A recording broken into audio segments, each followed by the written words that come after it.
I was attracted to ethnomusicology because of the opportunity to study non-Western music. I grew up in Orlando, Florida, and studied classical piano from age 5 all the way through undergraduate college. I was a piano major. And at the same time, I engaged with my own tradition of African American music. As a high school student, actually junior high student, I performed in a vocal group, female vocal group, of singing songs of the 1960s, including the Shirelles, Motown artists, and once I enrolled in undergraduate college, I formed and led a popular music band called Peaches and Cream with horns and 4 singers and a rhythm section. And in graduate school, I formed another band called Portia and the Soul Syndicate, and we specialize pretty much in R&B soul music. So my musical interest, while I was engaged with classical piano as a piano major, I was also participating in the African American popular tradition. And I wanted to continue that study. I mean, I wanted to continue my involvement, but move it to a more formal level of study. And also I had an older brother who was in the military in Japan, and he sent me recordings of Japanese music. The show instrument I remember, and the koto, and I was really fascinated by those different sounds. And that led to my interest in just broader musical traditions that I wanted to study. I did not know of the field of ethnomusicology at that time, but my interest in Western and non-Western musics always existed. I attended graduate school at the University of Wisconsin. My first degree, my master's degree, is in musicology. So I went to the University of Wisconsin with the idea of moving forward or advancing my studies in musicology, switching from a piano performance major. While at the University of Wisconsin, my major professor in musicology was interested in African American music. And he often engaged me in conversations about artists that he loved, and then that's when I realized, wow, here's someone who's interested in this tradition as I am. And I expressed to him, I said, I've been studying musicology. I was getting ready to write my thesis on Ravel, the piano works of Maurice Ravel. And then I said, I'm kind of getting bored with I loved what I was doing, but I'm still looking at the same composers that I did in undergraduate school, and I wanted more. And he says, well, you're very interested in African American music and other traditions, so we talked about that. And it just so happened that the musicology faculty included an ethnomusicologist. And he advised me to contact her, Lois Anderson, and to explore that field of ethnomusicology. And of course, I'd never heard of it, and I said, yeah. And so I got really excited and made an appointment to speak with her. Well, after our meeting, I knew that was for me. She was an Africanist, and specialization in African music, and she explained to me what she did, and field research that was involved, and just the whole concept of ethnomusicology, the study of music as culture and conducting field work. I said, yeah, I like that. And right away I wanted to change directions, and she says, oh, no, you need to finish your master's degree, because at that time ethnomusicology, at least at my school, was only offered, and I think in most schools, at the PhD level. And so her point was, if you don't finish your thesis and if the ethnomusicology doesn't work out, then you won't have an in-between degree. And I said, okay. So I finished my master's and enrolled immediately in the ethnomusicology program, and that was truly home for me, and I never looked back. I ended up being perhaps one of the first students with formal training in African American music, writing my dissertation on that topic, which was religious music, and I later shifted to popular music. primarily because I wanted to bring validity to that study that most scholars had written off as being some manufacturing of the music industry and that it had no real artistic value. But having grown up in the tradition, it was very clear to me that the music was a part of the lived experience of African Americans. It did serve a purpose beyond the industry. The commodification came later, but the music was first created within the context of the community, oftentimes in the clubs, and then taken into the studio and recorded. And then so I saw that process, and like I said, my older brother, I had a brother 15 years older, and he played all kinds of music and was studying and talking about the music, and then I went to performances. So I was beginning to experience the music making process within culture, and I saw it in church every Sunday. And I knew there was another way of talking about the music beyond its production as a mass disseminated commodity, for profit. And that led to my understanding of music, of the music's existence as both a lived experience and as a commodity, and that there could be a distinction. And I wanted to focus on that, making that distinction, as I said, to bring validity. I was finishing my degree at the University of Wisconsin at a time when Black Studies departments were forming.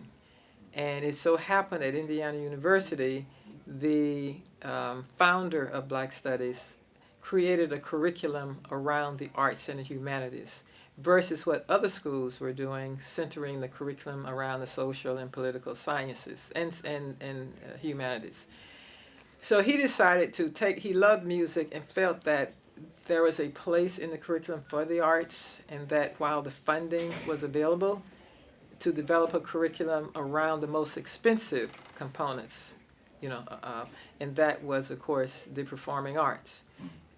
So the curriculum included a music track, an African American music track, and arts, visual arts, and like I said, English, in history, the humanities areas, but also social science. And I remember the social sciences, and I remember his being criticized for not being political enough.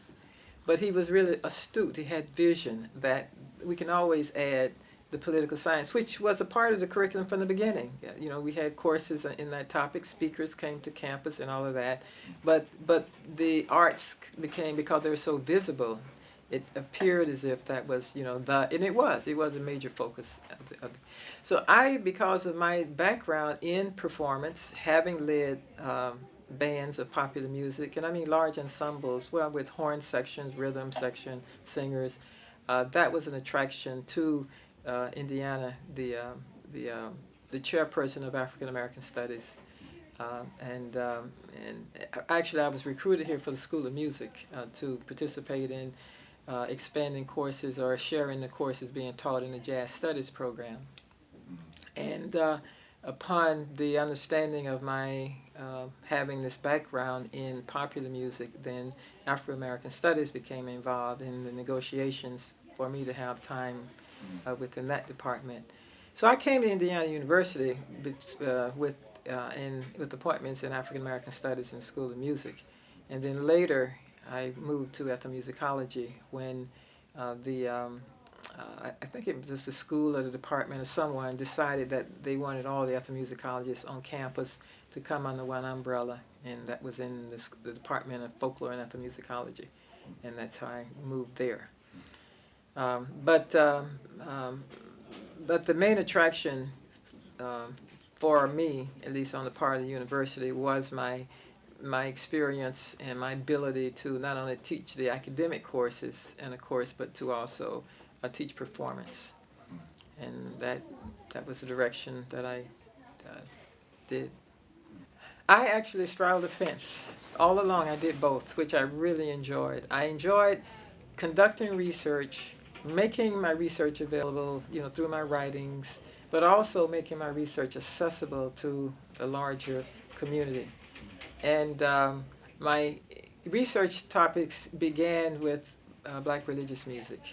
That was really core in the community.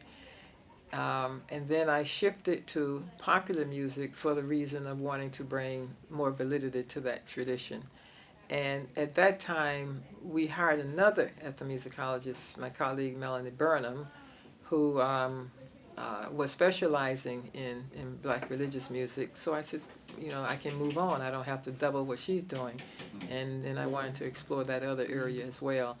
And so that became a really focus, and also extending into the music industry, looking at the policies, the practices of the industry that led to the commodification and the way it was marketed, et cetera, and then how the music began to acquire a new function, new meaning through commodification. And so I settled there. And then I became interested in how black music was treated or reinterpreted, adapted in global spaces.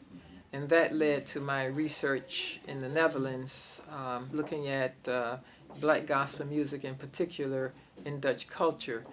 I was fortunate to have been selected for a endowed professorship at Utrecht University, which is in the Netherlands, in Utrecht, Netherlands, the Netherlands. And one of the courses I taught was on fieldwork, and then I also taught a course on African American music. So for the fieldwork course, they never had that at the university. I was in the Department of Musicology, and I said, you have to have a topic, and all of my students were interested in black music. And I said, okay, let's call it Black Music in Dutch Culture. And so each student chose an area: blues, jazz, hip hop, R&B, different, whatever their interests were. And I happened to experience the performance of gospel music by a particular choir because one of my students was interested in that group. He wanted to learn more about gospel music, and this particular individual was offering a workshop. So he enrolled in the workshop, but he wanted to take it on as a research project, so he needed permission. And he had a difficult time reaching the director who was going to conduct the workshop.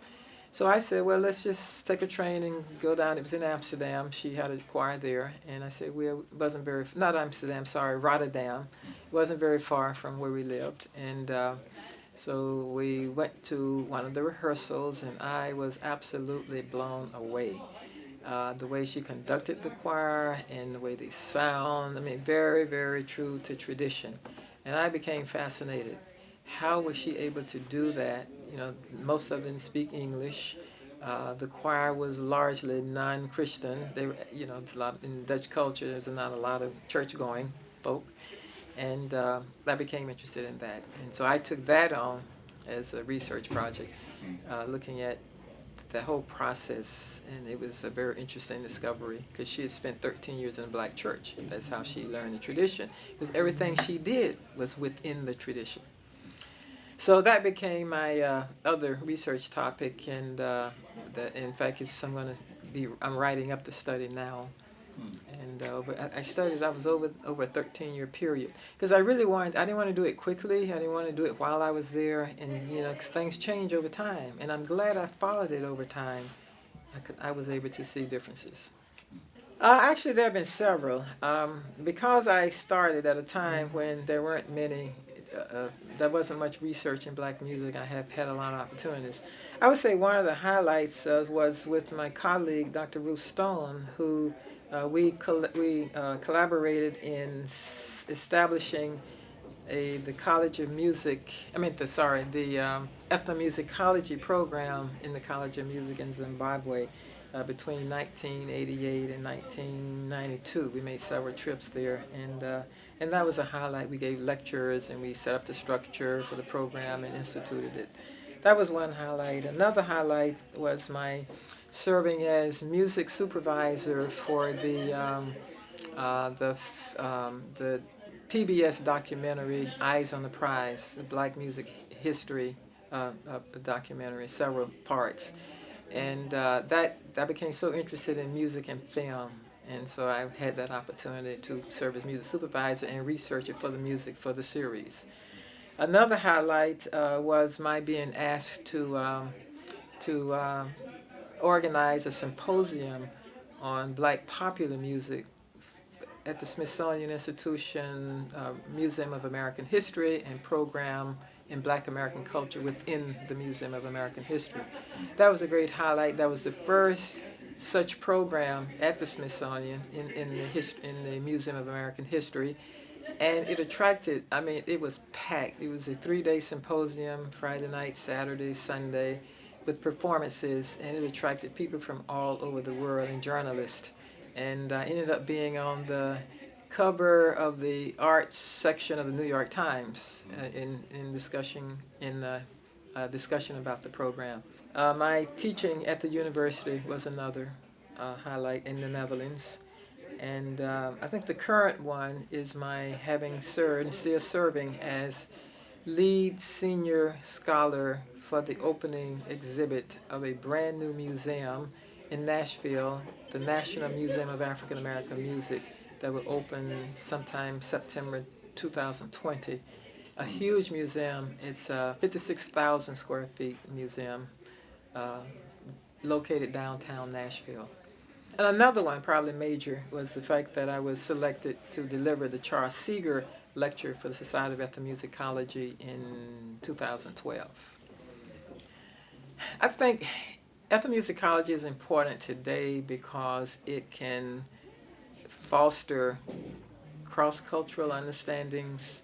The world is in such turmoil today, and even in America, the misunderstandings, mischaracterizations of people, and ethnomusicology can do so much. Teaching music of different culture groups can help foster an understanding of difference, but also at the same time shared interests, shared similarities in terms of desires for life or whatever.